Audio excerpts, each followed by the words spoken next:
말씀은 마태복음 5장 17절로 20절 말씀입니다. 마태복음 5장 17절부터 20절 말씀입니다. 자, 한 목소리로 같이 읽도록 하겠습니다. 내가 율법이나 선지자를 폐하러 온 줄로 생각하지 말라. 폐하러 온 것이 아니요 완전하게 하려 함이라. 진실로 너희에게 이르노니 천지가 없어지기 전에는 율법의 1.1획도 결코 없어지지 아니하고 다 이루리라. 그러므로 누구든지 이 계명 중에 지극히 작은 것 하나라도 버리고 또 그같이 사람을 가르치는 자는 천국에서 지극히 작다 일컬음을 받을 것이요 누구든지 이를 행하며 가르치는 자는 천국에서 크다 일컬음을 받으리라. 내가 너희에게 이르노니 너희 의가 서기관과 바리새인보다 더 낫지 못하면 결코 천국에 들어가지 못하리라. 아멘. 자, 오늘은 율법의 완성이라는 제목으로 같이 말씀을 나누도록 하겠습니다. 우리는 율법이라는 단어를 많이 사용합니다. 그리고 율법을 지켜야 한다는 얘기들을 많이 하죠. 그렇다면 우리가 이야기하고 있는 그 율법이란 무엇일까? 기본적으로 하나님께서 시내산에서 이스라엘 민족들에게 주었던 것을 율법이라고 얘기합니다. 레기 26장 46절 말씀에 보니까 이것은 여호와께서 시내산에서 자기와 이스라엘 자손 사이에 모세를 통하여 세우신 규례와 법도와 율법이니라 라고 얘기하고 있습니다. 바로 시내산에서 이스라엘 민족에게 준 것이 바로 율법이라는 거죠. 물론 그 율법 안에는 또 다른 법도와 규례도 포함되어 있지만 기본적으로 그때 제공된 것을 율법이라고 얘기합니다. 자, 그렇다면 이 구약에 있는 율법들을 크게 두 가지로 정리하면 예수님께서 이렇게 말씀하셨습니다. 내 마음을 다하고 목숨을 다하고 뜻을 다하여 주 너의 하나님을 사랑하라 하셨으니 이것이 크고 첫째 되는 계명이요 둘째도 그와 같으니 내 이웃을 내 자신과 같이 사랑하라 하셨으니 이 두 계명이 온 율법과 선지자의 강령이니라 라고 얘기하고 있습니다. 자, 곧 율법은 하나님의 사랑, 또 하나님을 사랑하는 것, 또 이웃을 사랑하는 것을 정리한 것이라고 볼 수 있죠. 그리고 신약에서 율법이라고 말하면 보통 모세 오경을 이야기하기도 합니다. 그래서 하나님께서 이스라엘 민족에게 말씀하시고 명령하신 모든 것, 또 자세히 기록되어 있는 이 모세 오경, 이것들을 또 율법, 또 토라 여러 가지 이야기로 불리고 있습니다. 자, 이 기본적인 상식을 알고 오늘 본문으로 돌아왔을 때 오늘 본문에서 이렇게 말하고 있습니다. 17절 말씀에 내가 율법이나 선지자를 폐하러 온 줄로 생각하지 말라. 폐하러 온 것이 아니요 완전하게 하려 함이다 라고 얘기하고 있습니다. 자, 예수님께서 이 율법이나 선지자를 폐하러 온 것이 아니라 완전하게 하려 왔다라고 말씀하고 있죠. 자, 율법은 조금 전에 말했던 이 모세 오경을 이야기도 하고 또 선지자라는 것은 다른 뜻으로 선지서들을 이야기하고 있습니다. 그러니까 선지자들이 이야기했던 말씀들이죠. 그러니까 이것들을 종합해 보면 구약의 모든 말씀들, 이 말씀들이 율법과 관계되어 있는 것을 알 수 있습니다. 그래서 이 구약의 모든 말씀들을 하나님께서 예수님께서 무엇을 하기를 원하시느냐? 이것을 다 없애는 것이 아니라 그것을 더 완전하게 하려고 이 땅에 오셨다라는 것을 알 수 있습니다. 그렇다면 예수님께서 이 땅에 오시는 것은 하나님 사랑, 이웃 사랑인데 그것을 더 완전하게 하기 위해서 이 땅에 오셨다라는 것을 우리는 본문을 통해서 알 수 있는 것이죠. 그리고 이렇게 이야기합니다. 18절 말씀에 진실로 너희에게 이르노니 천지가 없어지기 전에는 율법의 1.1획도 결코 없어지지 아니하고 다 이루리라. 자, 율법의 이 1.1획도 없어지지 않을 것이다 라고 얘기하고 있습니다. 자, 이것을 헬라어로 이제 표현하면 이런 글자가 나옵니다. 다 읽으실 필요 없습니다. 근데 빨간색으로 있는 것이 이오타, 헨, 헤, 미아, 케라이아라는 건데 제일 처음에 있는 이게 이오타라는 단어인데, 자, 이오타를 1점이라고 표현을 했습니다. 그러니까 이오타라는 것은 지금 나와 있는 저 이오타라는 글자거든요. 근데 이 글자가 어떤 글자냐면 다른 글자와 만났을 때 사라지기도 하고 또는 묵음 처리되기도 합니다. 우리가 이제 시편을 쌈이라고 영어로 하거든요. 쌈. 시편을 쌈이라고 하는데 앞에 있는 피자가 발음이 되지 않습니다. 우리가 풋쌈이라고 얘기하지 않고 쌈이라고 하는 이유가 앞에 피가 묵음이 되기 때문이죠. 똑같습니다. 이 이오타라는 단어가 약한 단어여서 다른 단어와 조합했을 때 그것이 사라지기도 하고 또 그것이 묵음 처리되기도 합니다. 그래서 이 헬라어의 가장 약한 단어가 이 이오타라는 단어입니다. 그래서 여기서 말하는 1점이라는 것은 이 이오타가 없어지지 않을 것이라는 것은 뭐냐면 가장 약하고 보잘것없어 보이는 율법일지라도 그것이 없어지지 않을 것이라는 것을 이야기하고 있는 것이죠. 자, 그 다음 단어가 이제 케라이아라는 이 단어가 없어지지 않는다는 건데, 이 케라이아는 뭐냐면 우리가 이제 이 말씀을 보면 여기 히브리어에 보면 점들이 막 돼 있습니다. 뭐 이걸 다 읽으란 소리는 아니고요. 이 점이 있고 또 그 단어 밑에 보면 뭐 우자 비슷한 것도 있고 으자도 있고 뭐 여러 가지 것들이 있습니다.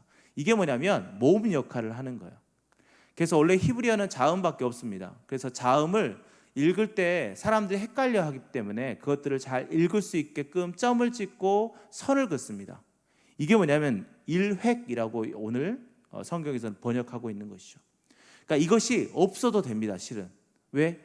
없어도 그 사람들은 다 읽을 수 있거든요. 그러나 그것을 잘 모르는 사람들의 보조적으로 이것들을 읽을 수 있도록 보조 역할을 하기 때문에 없어도 되지만 그래도 있으면 편리한 것을 이야기하고 있습니다.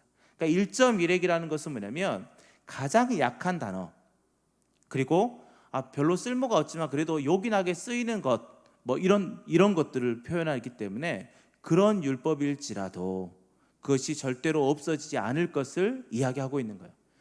그러니까 하나님이 말씀하셨던 것을 절대 패하지 않고 그것을 그대로 이행하시겠다라는 것을 이야기하고 있는 것이죠.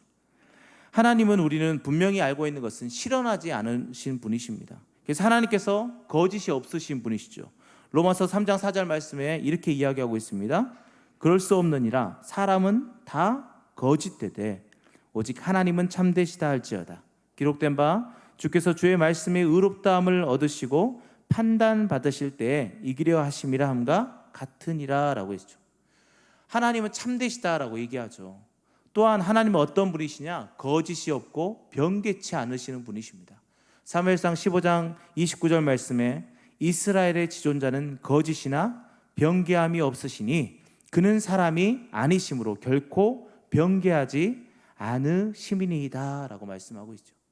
그러니까 하나님께서 한번 말씀하셨던 것은 결단코 지키시는 분이시고 그것을 바꾸시지 않는 분이라는 것을 우리가 알고 있습니다. 사랑하는 성도 여러분, 하나님께서 우리에게 말씀하시면 그 말씀은 반드시 이루십니다. 우리의 의지에 달려있는 것이 아니라 하나님이 말씀하셨고 하나님이 그것을 행하시겠다라고 말씀하시기 때문에 우리는 그것을 굳게 붙잡고 나갈 때 하나님이 우리하고 약속하셨던 것을 반드시 지켜주십니다. 그런데 그분께서 뭐라고 하시냐? 이 율법의 말씀이 없어지는 것이 아니라 더 완전해진다라고 얘기를 하고 있죠. 그래서 우리에게 이렇게 명령하십니다. 19절 말씀에 그러므로 누구든지 이 계명 중에 지극히 작은 것 하나라도 버리고 또 그같이 사람을 가르치는 자는 천국에서 지극히 작다 일컬음을 받을 것이다 라고 얘기하고 있어요. 지극히 작은 것 하나라도 버리거나 그것을 다른 데로 빼놓지 말라고 이야기하고 계시는 겁니다. 그리고 우리에게 또 다른 명령이 뭐냐? 20절 말씀에 보니까 내가 너에게 이르노니 너희 의가 서기관과 바리새인보다 더 낫지 못하면 결코 천국에 들어갈 수 없다라고 얘기합니다. 율법을 잘 지켜라 이거예요. 그리고 뭐냐? 서기관들보다 바리새인들보다 더 율법을 더 낫게 더 잘 지켜 행하지 않으면 니들이 천국에 들어갈 수 없다라고 얘기하는 거예요. 그것을 우리에게 명령하십니다. 사랑하는 성도 여러분, 예수님은요 우리에게 분명하게 요구하시는 게 뭐냐? 율법을 지켜 행하라는 거예요. 그런데 더 중요한 것은 모세 오경의 그 율법보다 더 완성된 상태의 율법을 지키라고 하는 거예요.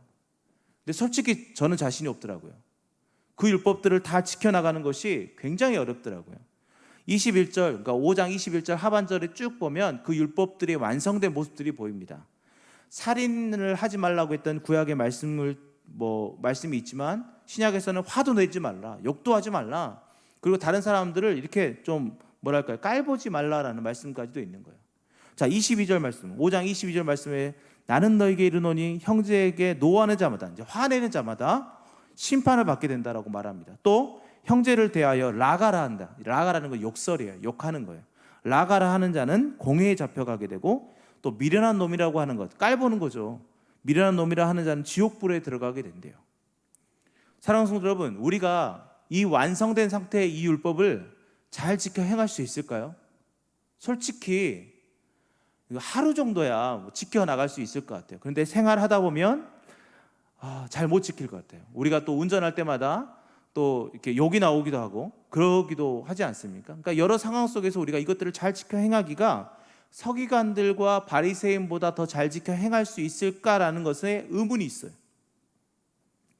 그런데도 하나님은 우리에게 뭐라고 하시냐? 그러므로 하늘에 계신 너희 아버지의 온전하심과 같이 너희도 온전하라라고 계속 얘기하고 있는 거예요.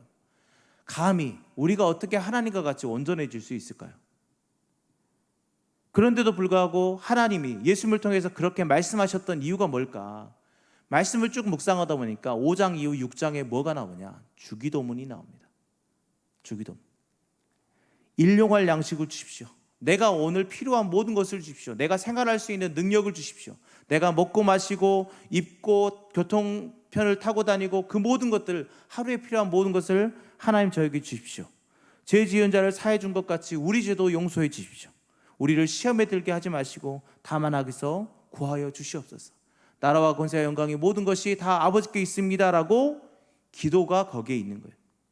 사랑하는 성도 여러분, 율법의 완성이란 제목으로 지금 설교를 하고 있는데, 이 율법의 완성은 뭐냐? 우리가 그 율법을 완벽하게 지켜 행할 수 있다라는 말이 아니에요. 그 율법의 완성은 예수 그리스도가 오심으로 예수 그리스도 그 자체가 율법의 완성으로 오신 것입니다. 그래서 이 구약의 율법들을 더 엄격하게 지켜 행하라는 것이 율법의 완성이 아니라, 구약의 율법을 완벽하게 지킬 수 있는 방법은 예수님을 통해서 기도하는 방법밖에 없다라는 것을 말씀하고 있는 거예요. 그래서 율법의 완성, 그것은 예수 그리스도를 통하여 우리가 하나님께로 나아갈 수 있는 것을 의미하고 있는 거예요. 그래서 우리는 율법의 완성을 우리 행위로 연결하지 않았으면 좋겠어요. 우리가 행위를 정말 잘 못합니다. 근데 어떻게 하면 그것들을 행할 수 있을까? 내 안에 예수 그리스도를 모시고 하나님과 소통하는 거예요. 기도하는 거예요. 하나님의 은혜를 구하는 거예요. 하나님이 주시는 은혜를 힘입고 생활해 나갈 때 우리가 하나님께서 완성되어진 그 율법을 지켜나갈 수 있는 것이죠. 내 안에 성령 충만한데 내 입에서 욕이 나오겠습니까? 내 안에 성령 충만한데 내가 사람들을 깔보겠습니까? 내 안에 성령이 충만하면 충만할수록, 예수 그리스도를 모시면 모실수록 나는 다른 사람들을 더 섬기고 사랑할 수밖에 없습니다. 또 하나님을 사랑할 수밖에 없죠. 예수님께서 오시면 바로 이것이 가능케 되는 것입니다. 고린도후서 5장 18절 말씀에 모든 것이 하나님께로부터 났으며 그가 그리스도로 말미암아 우리를 자기와 화목하게 하시고 또 우리에게 화목하게 하는 직분을 주셨다. 예수 그리스도가 오심으로 하나님과 우리 사이에 화목하게 되었기 때문에 이제 우리가 어떻게 할 수 있습니까? 하나님께로 나아갈 수 있는 거예요. 그래서 주기도문이 있는 것이죠. 그래서 하나님과 소통하고 하나님께 구하고 하나님께 간절히 나아갈 때 하나님이 우리의 율법의 그 완성된 삶들을 살아갈 수 있도록 도와주시는 것입니다. 그래서 우리가 기도의 자리, 그 기도의 자리가 기적의 자리라고 얘기하고 기도의 자리가 능력의 자리라고 얘기하며 주일 말씀처럼 믿음의 기도가 역사하는 힘이 크다라고 말씀할 수 있는 것입니다. 사랑하는 성도 여러분, 율법의 완성은 예수 그리스도를 통해 이루어지는 것입니다. 그래서 우리가 해야 되는 건 뭘까? 예수님을 내 안에 모시는 거예요. 완벽하게 모시는 거예요. 그게 뭐예요? 성령 충만이죠. 성령 충만함으로 늘 기도함으로 주님 앞에 나아가는 것입니다. 인간의 능력과 우리의 노력으로 율법을 지키려 한다면 망할 수밖에 없어요. 서기관들과 사두개인들이 율법을 지켰던 모습이 어떤 것입니까? 그 안에 하나님을 막 모시고 정말 하나님을 사랑하는 마음으로 그걸 지켰습니까? 아니죠. 남들에게 보이기 위해서, 행함을 위해서 그들은 그것들을 지켜나갔던 것이죠. 그들보다 더 완벽하게 지킬 수 있는 방법이 우리 모습으로는 있을까요? 없습니다. 그렇다면 어떻게 해야 될까요? 내 안에 예수님을 완전히 모시는 거죠. 모시고 하나님께 기도의 자리로 나가서 하나님의 은혜를 구하며 그 길을 걸어가는 겁니다. 그때 우리가 그 완성된 그 율법의 삶들을 살아갈 수 있는 것입니다. 어떻게 우리가 우리의 의가, 우리가 율법을 지켜나가는 것이 서기관과 바리새인보다 더 나을 수 있겠습니까? 사랑하는 성도 여러분, 저는 여러분들에게 요청합니다. 주의 은혜로 살아가는 것이 답입니다. 율법을 우리의 행위로 지켜나가려고 하지 마시고 주의 은혜로 지켜나가려고 하십시오. 그럴 때 하나님께서 여러분들이 완전한 그 율법이 완성된 것들을 지켜나갈 수 있는 힘을 주실 것입니다. 그래서 세상 사람들에게 나갔을 때 그들을 사랑할 수 있고, 또 하나님께로 나아갔을 때 하나님을 사랑할 수 있는 것입니다. 사랑하는 성도 여러분, 이 온전한 또 완전한 이 율법, 그것들을 예수 그리스도를 힘입고 지켜나가길 소원합니다. 그래서 하나님의 은혜가 여러분들 안에 충만하고, 그 율법을 지킴으로 인해서 여러분들 안에 기쁨이 충만하고, 또 그것을 지킴으로 인해서 이 상무무등교회가 세상 사람들에게 칭찬받는 그런 교회가 되길 예수님의 이름으로 축원합니다. 자, 기도하겠습니다. 사랑의 하나님, 예수 그리스도는 이 땅에 오시며 이 율법을 완성하셨습니다. 완전하게 하셨습니다. 구약에 있는 모습들보다 우리가 인간적으로 볼 때는 지킬 수 없는 명령 같아 보입니다. 그럼에도 불구하고 우리가 그것을 지킬 수 있는 것은 예수 그리스도가 우리 안에 오심으로 우리가 하나님께 기도할 수 있는 힘이 있고 능력이 있기 때문입니다. 늘 주님 앞에 우리가 무릎으로 나아가고 기도로 나아가며 주님의 은혜를 구하며 살아갈 수 있도록 붙잡아 주시옵소서. 그래서 이 완성된 율법을 지켜나가며 세상 사람들에게 칭찬받는 그런 저희 모두가 되게 하여 주시옵소서. 우리의 삶의 모든 것 대신 주님을 찬양합니다. 예수님의 이름으로 기도하였습니다. 아멘. 축도하겠습니다.